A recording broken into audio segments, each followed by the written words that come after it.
In the headlines, death toll in southern Kaduna attack rises to 34 with 200 houses burnt. Senate to debate on court judgment ordering the deletion of Section 84, subsection 12 of the Electoral Act. INEC to release guidelines for 2023 elections by April. Ukraine's president says Russian siege of strategic port city has left residents without food, water and medicine. Hello and welcome to Trust TV News Update. I am Zainab Bala.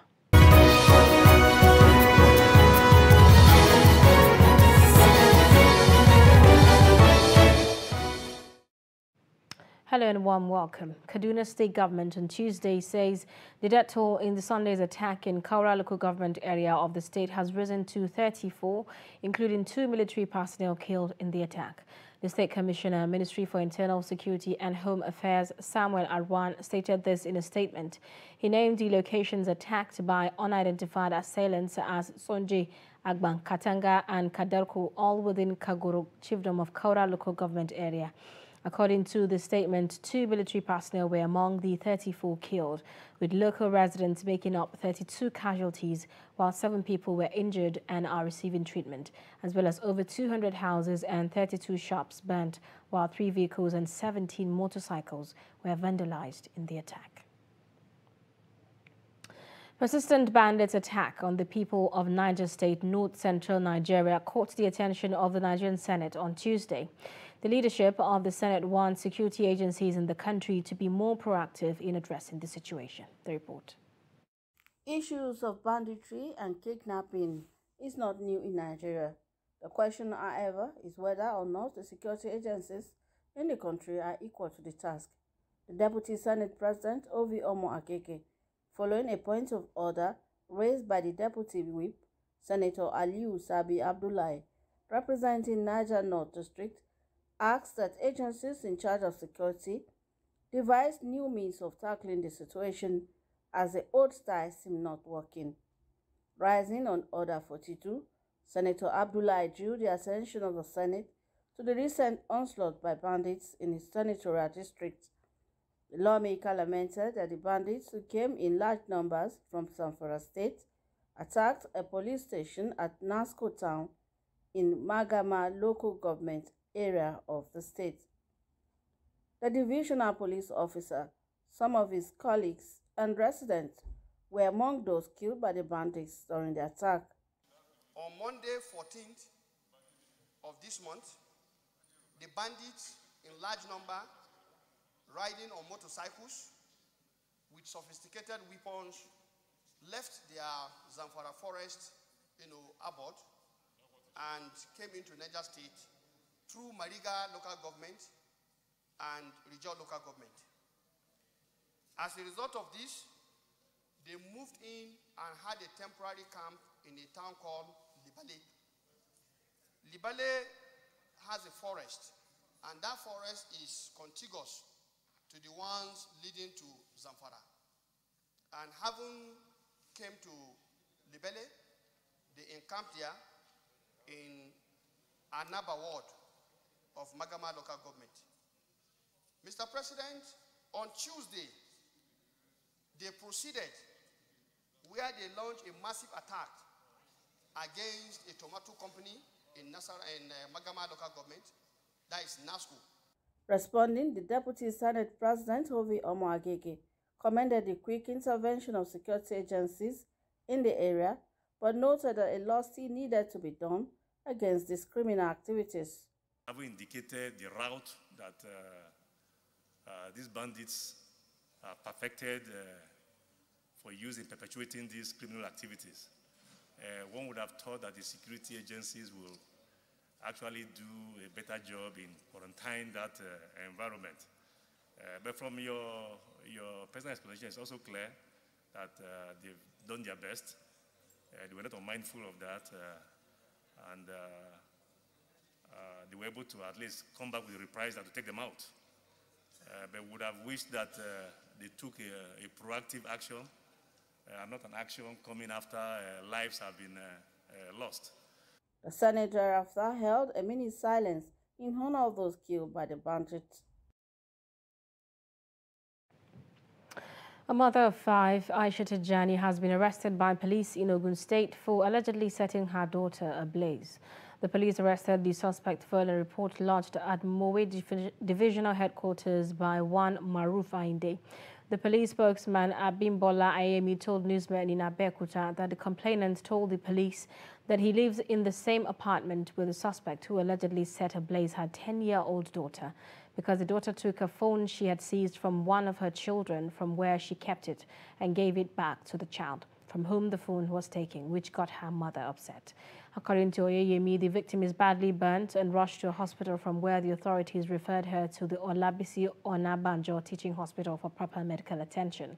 He said on interrogation, the suspect, who claimed to have been separated from the father of the children, explained to the police that she didn't know what came over her when she carried out the wicked act. Meanwhile, the Commissioner of Police, Larry Bankole, had ordered the immediate transfer of the suspect to the State Criminal Investigation and Intelligence Department for further investigation. A tragic story there indeed. Now, police in Ekiti has arrested a woman, Felicia Ademiloye, and her son, Adewumi, in connection with the abduction, exploitation and rape of a teenage girl 2 years ago who left home for an extra lesson in preparation for WAEC and thereafter reported missing by her parents on March 2019. The police spokesperson in the state, ASP Sunday Abutu, said the investigation revealed that the suspects lured the teenage girl to their house and drugged her on the fateful day she disappeared and could not remember to go back home, and now a drug addict due to the amount of drugs she consumed within the years of her enslavement. ASP Abutu said Ayemi had a series of sexual intercourse with the teenage girl and has also given her to different men on many occasions, each time she did not have money, who had sex with her and paid him between 10,000 naira and 20,000, and presently about 8 months pregnant. The police further said during investigation, Adomi confessed to the crimes and that he and his mother would be charged to court for conspiracy, abduction, rape, and child exploitation. The victim's mother on March 15th received information about her daughter's whereabouts, and the police traced the girl to the house of Ademiloye and rescued her. Another tragic one. Now, still ahead, Nigerian Senate will on Wednesday debate the judgment of High Court ordering the deletion of Section 84, subsection 12 of the Electoral Act. The upcoming debate is sequel to a point of order raised by Senator Thompson Sekibo, representing Rivers East Senatorial District, on the said matter. The report. Senator Sekibo, who came under Orders 10 and 11 of the Senate Standing Rule, urged the Parliament to treat the matter with a sense of urgency and debate it immediately. The contested Section 84, subsection 12 of the Electoral Act reads that no political appointee at any level shall be a voting delegate or be voted for at the convention or congress of any political party for the purpose of any nomination of candidates for election. Because of a judgment that was delivered in Abia State, I think just last week, that's why I'm coming with this order. I don't have anything against the judge, but Mr. President, the difference, what the man is relying on in his judgment is not the interpretation of the Constitution. The Constitution defines for us who is a civil servant and who is a public servant. It does not include political appointees. It does not. More so, Section 4 gives us the power to make good laws. And in our mind and our mindset, any law we are making here is a good law. Now, Section 228 gives us also the power to make certain laws to guard the independent National Electoral Commission so that it can effectively discharge our function. This Senate, here and now, look into the issue concerning the ouster, the attempt by the court in Abia State to oust some sections of the bill we just passed into law concerning the issues surrounding the public servants in politics and who want to run elections and all issues thereto. I second it and ask that this Senate discusses here and now. However, the Deputy Senate President, Senator Ovi Omo Agege, who presided over Tuesday's plenary, suggested the lawmakers delay the debate until Wednesday's legislative session. This is to accommodate the Senate President Ahmed Lawa and other lawmakers who were absent to participate in the debate. Listening to the various contributions, Omo Agege resolved to suspend the debate until Wednesday's plenary. The reason I took this decision is because I want a fuller house. I want a fuller house for this debate because this matter is very, very fundamental, and it will be good to have the input of all senators. And I'm not sure that people had notice. I'm not sure that people were privy to the fact that these discussions will arise this morning. So I think it's in the best interest of this chamber that we give all of our colleagues, or as many of our colleagues as possible, the opportunity to show up tomorrow and make their input. That is the reason for the decision. Recall that the Federal High Court sitting in Abia State had ordered the Attorney General of the Federation to delete the contentious clause from the body of the Electoral Act 2022. This judgment comes less than 2 weeks after another judge of the Abuja division of the same court, Inyang Ekwo, barred President Buhari, the Attorney General of the Federation, and the National Assembly from tampering with the newly amended Electoral Act 2022. There you go. In other news, 19,000 members of the ruling People's Democratic Party in Madagali local government area of Adamawa State defects to All Progressive Congress. Chairman APC Adamawa State Ibrahim Bilal, while receiving the defectors led by Chubado Tijani, former Chief of Staff to former Governor Bala Ngilari, expressed confidence of the party defeating incumbent Governor Amadou Fintiri in 2023 election. The report. Madagali, the local government headquarters where the incumbent Governor Amadou Fintiri hails from, is rolling out the red carpet. The occasion is the welcoming of some prominent politicians from the council defecting from the ruling People's Democratic Party in Adamawa to the opposition All Progressive Congress ahead of the 2023 general elections. Chubado Babi Tijani, 2 times council chairman for Madagali local government and 1-time chief of staff to former Governor James Ngilari, together with 19,000 other members from the PDP cross-carpeting to the APC, are formally being welcomed into the party. The grounds of the defectors is over complaints of alleged marginalization. This is a signal that the APC is ready and has started the journey of taking over Adamawa Government House in 2023 from Madagali local government. Invested so much in the PDP, but we are not recognized. Therefore, we decided to, shift our base from the PDP to APC. And we can be assured that PDP is dead already. But some critical stakeholders of the PDP in Madagali, reacting to Chubado's defection, give a completely different view. Let me also bring to your notice that the person in question willingly refused to support his own brother, Amadou Fintiri, during the 2019 general election, which as a party regard it as an act of envy. Chubado also cleared the air on his membership of the PDP before his defection and the followership he commands in Madagali. That if they say I have not been a member of PDP, in which political party was I chairman? This question should have gone to them. But let me help them in answering it. I was elected under the platform of the PDP. I was deputy Algon here in the state. I was there as chairman for 4 years, I cannot say I was given appointment on the platform of PDP as chief of staff. Chief of staff is a personal aide to the governor. But of course you all know that if a PDP governor is in place, he will not employ an opposition to be his chief of staff. This is very clear. You follow us? Well, from what we had on the ground and the list they have, is about 19,600 or so followers that left. You saw it yourself.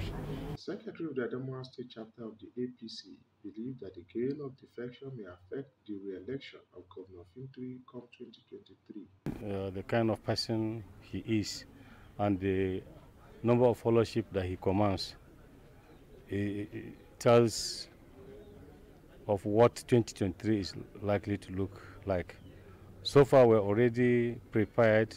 We're ready to take up the government, and by the time we're getting dignitaries like this month coming to our fore, it's equipping us better so that we're now sure that 2023, the governorship of Adamawa State is ours to take.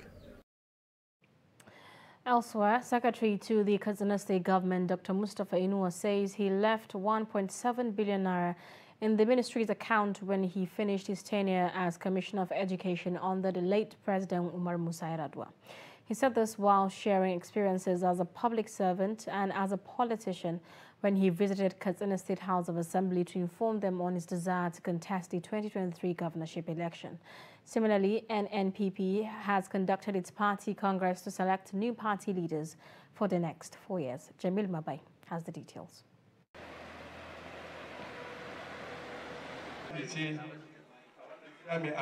The Secretary to the Katsina State Government, Dr. Mustapha Inuwa, has commended the good working relationship between the executive and legislature in the state. He disclosed this when he visited the State House of Assembly to inform them on his intention to join the race for gubernatorial position and solicit their support. He highlighted the relevance and role of state assembly members in politics and governance. The second most important thing is after party's office is to visit the State House of Assembly based on 3 reasons. Politically, whoever is contesting for the office of the governor must carry you along. He shared his vast experience with assembly members. Right from primary school, I was the headmaster. I taught at secondary school and lectured at the university for 15 years. I was the first APC party chairman in Katsina State. I served as the general manager, Transport Authority, as Damusa local government caretaker chairman. I served as Commissioner for Education as Secretary to the State Government under the late Malam Umaru. He added that it was in the history books. During his time as Commissioner for Education, he left 1.7 billion naira, which has never been done in the history of Katsina. Go and find out. After I left the Ministry of Education, my successor inherited 1.7 billion naira in the ministry's account, not state account.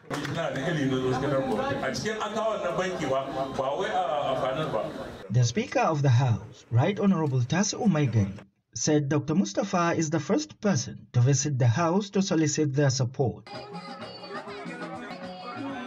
Similarly, NNPP in Katsina State has conducted party congress that will usher in new party leaders in the state through consensus arrangements. Dr. Sani Umar Kankia, the incoming secretary of the party, told newsmen on how the congress was planned. Congresses in which the party will be electing 8 new officials that will run the affairs of this party for the period of 4 years. And a consensus anyway. That consensus is agreeable by all the stakeholders and members of our party. And we now agreed to zone the chairmanship of this party to Katsina Central. Hadi Maidawa was the interim party chairman, said they joined the party based on its ideals. He equally maintained that they believe in their founder, Dr. Rabi'u Musa Kwankwaso, an activist and a nationalist. Part of the party members are renowned PDP members in the state. Jamila Mabai, Trust TV News, Katsina. Chairman of the Independent National Electoral Commission, INEC, Mahmoud Yakubu, says the regulations and guidelines for the 2023 general election will be ready 10 months before the election. This is contained in the INEC Daily Bulletin issued on Tuesday, following a hint by the INEC boss. when he received a delegation from John and Catherine MacArthur Foundation in Abuja. The INEC chairman recalled that in 2019, the commission faced the challenge of time constraint due to the uncertainty that trailed the electoral legal framework, which resulted to the commission signing off on the regulations and guidelines on January 19, 2019, a few weeks to the election. Yakubu added that INEC had virtually finished the processes. You're watching Trust TV News Update. Coming up. Soap and detergent company respond to allegations against it. Details of this story and more after the break. Do stay. This is Trust TV, documenting the Nigerian story.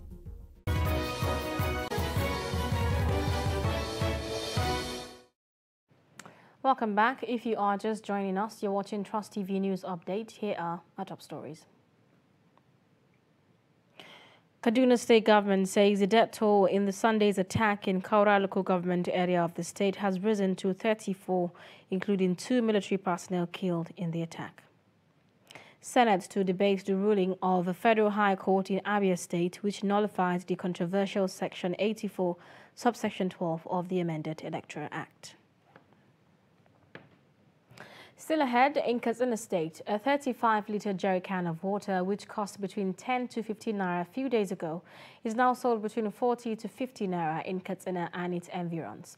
As World Water Day is marked, acute water shortage and exorbitant price of fuel are taking their tolls on the poor and other vulnerable groups.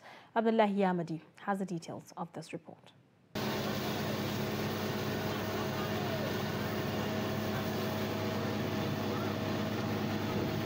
The epileptic power supply has also affected the generation and distribution of water to many communities in Katsina State, a situation that hampers the general well-being of the people who are mostly low-income earners.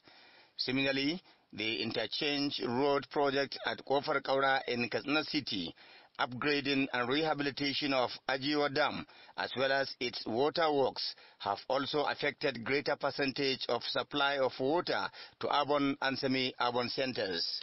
As the saying goes, water is the driving force for all nature and the fuel for all living animals and plants. Some residents of Katsina who decry high cost of water and the absence of pipe-borne water also called for immediate intervention from the government, especially as the month of Ramadan is approaching, to reduce the suffering of the masses. You see, we sell 12 jerrycans of water at 350 to 400 naira because of the proximity from which we supply this water. And that is the problem. And of course, we buy these 12 jerrycans of water at 150 to 200 naira. That's why we sell at 350 to 400 naira. You see, these water vendors. A soap and detergent manufacturing company in Kano has responded to accusation by farming communities around 3 local government areas of Gezawa, Nasarawa and Ungogo that the company is responsible for contamination of the water channel they use for various agricultural activities. Trust TV correspondent Idris Jibril earlier reported that the villagers said even animals die from drinking the contaminated waters. This area is called Saunakwara, a village in Gezawa local government area of Kano State. The people here are Fulani herdsmen who are also involved in subsistence agriculture and a large-scale stone crushing activities. Prior to the establishment of this soap manufacturing company in Kano, these running water channels remain vital in sustaining their primary occupation of cattle rearing and irrigation farming. But that has changed due to a chemically contaminated water pouring from this factory. This is from where this contaminated water used to gather. Then from here, it's finally made its way into the villages down there. And according to the people living in these villages, this problem has been on for several years, and it has led to so many losses. So many animals were killed, and that there is nothing surviving inside this water. In fact, they said even if human beings uses this water, definitely he might not survive it.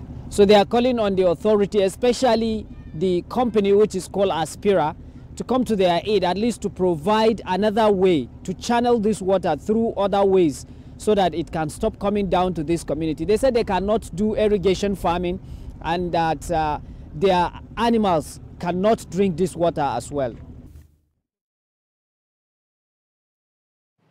And on the foreign scene, Ukraine's President Volodymyr Zelensky says besieged city of Mariupol has remained the worst hit region with over 1 million people living under inhumane conditions. Zelensky also accused invading Russian forces of attacking civilians stranded in the strategic port city, thwarting attempts to evacuate them from heavy shelling zones. While thousands of Ukrainians have been retrieved from the hotspots, those remaining have lived without an adequate supply of necessities, particularly food and water. His statements come after invading forces demanded Ukrainian defenders to lay down arms in Mariupol. However, defiant to the ultimatum set by Russians, Zelensky has vowed to not surrender to the occupiers. Meanwhile, satellite images from Maxar Technology from March 19 showed Russian armed forces repositioned their tanks, armored vehicles and artillery in the left bank, neighborhood of Mariupol, where pro-Russian invaders have captured government buildings. Ukraine's chief prosecutor says Russia's siege of Mariupol amounts to genocide. Well, that will wrap up news update for now, but don't forget to follow us across all our social media platforms. I'm Zainab Bala. Thank you for watching.